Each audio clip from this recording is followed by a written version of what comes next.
សួស្តីបងប្អូនវីដេអូនេះដែរចង់បង្ហាញបងប្អូនពីវិធីក្នុងការជាប៉ាក់បងប្អូនហើយជាទូទៅគឺយើងប្រើដាក់នៅលើម៉ាឡាកាំងបងប្អូនតែចំណែកអាវមួយប្រភេទនេះគឺខ្ញុំអត់ប្រើលើម៉ាឡាកាំងទេគឺខ្ញុំជានៅលើផ្ទាំងអាវដែលយើងដកចេញពីម៉ាឡាកាំងបែបនេះបងប្អូនគឺយើងធ្វើបានដូចគ្នាបងប្អូនធ្វើបានដូចគ្នាហើយបានស្អាតដូចគ្នា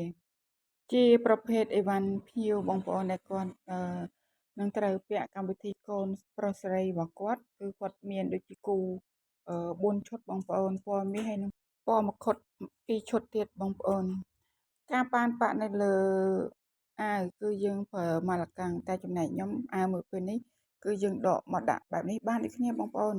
សំខាន់បងប្អូនសេរីកន្លែងថ្នេរដែលយើងត្រូវកាត់ក្របពីលើគ្នានឹងឲ្យបានរៀបរយហើយនឹងកន្លែង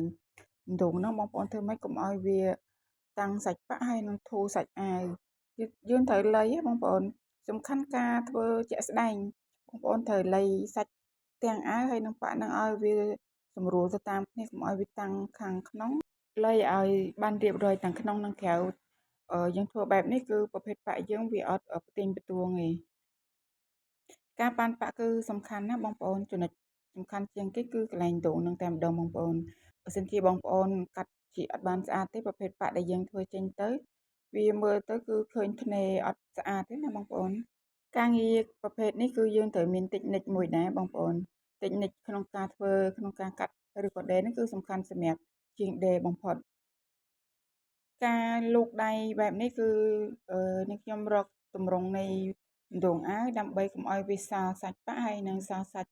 អាវខាងក្នុងឲ្យប៉ាក់ហើយនឹងផ្ទាំងអាវរបស់យើងហ្នឹងវាស្របទៅជាមួយគ្នាណាបងប្អូនដោយសារអាវនេះវាជាប្រភេទអាវសាយធំដែរបងប្អូនដល់ពេលអញ្ចឹងទើបខ្ញុំអត់ដាក់លើម៉ាឡាកាំងទេយើងដាក់កាត់ក្របបែបនេះតែយើងធ្វើបានដូចគ្នាហើយក៏ស្អាតដូចគ្នាដែរបងប្អូនសំខាន់បងប្អូនក្របវាឲ្យបានរៀបរយអញ្ចឹងមកដោយសារប្រភេទអាវមួយប្រភេទនេះគឺជាប្រភេទប៉ាក់ស្បៃវារង្វើអញ្ចឹងចន្លោះដែលបងប្អូនត្រូវជាប៉ាក់សំខាន់គឺបងត្រូវលៃកន្លែងហ្នឹងឲ្យបានស្អាតបើសិនជាបិទប៉ាក់វាច្រើនពេកមើលទៅក៏វាអត់ស៊ីជាមួយនឹងតងផ្ការបស់យើងដែរអញ្ចឹងបងប្អូនត្រូវតែលៃមើលតាមហ្នឹងណាជាទូទៅប្រភេទអាវដែលខ្ញុំដេរប្រភេទប៉ាក់គឺខ្ញុំជ្រៀកនៅចន្លោះជ្រៀកនឹងដងបែបនេះបងប្អូនហើយយើងធ្វើការគ្របវាខាងក្នុងយើងទុកតាកន្លះលេខហើយយើងកាត់ប៉ាក់ពីលើនឹងគ្របទៅតែមួយលេខទៅបានហើយកុំឲ្យវានៅសល់កងពីលើគ្នាធំពេកមើលទៅវាឃើញប្រភេទប៉ាក់វាកងគ្នាឃើញច្បាស់វាអត់ស្អាតចឹងណាបងប្អូន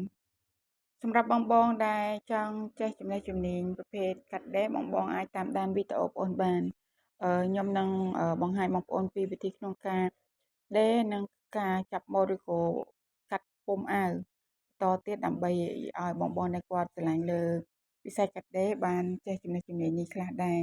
ដោយសារតែមួយរយៈមុនគឺរវល់អញ្ចឹងគឺអត់មានពេលទេតែខ្ញុំនឹងឆ្លៀតពេលធ្វើវីដេអូដើម្បីឲ្យបងបានមើលពីសកម្មភាពនៃការកាត់ដេរនៅហាងរបស់ខ្ញុំផងដែរវីដេអូនេះក៏មានតែប៉ុណ្្នឹងដែរសូមអរគុណសម្រាប់ការគាំទ្ររបស់បងនឹងតាមដានវីដេអូកន្លងមកហើយអរគុណមែនទែនដោយសារមានបងជាច្រើនដែលស្រឡាញ់ហើយនឹងជួយគាំទ្រអរគុណធំ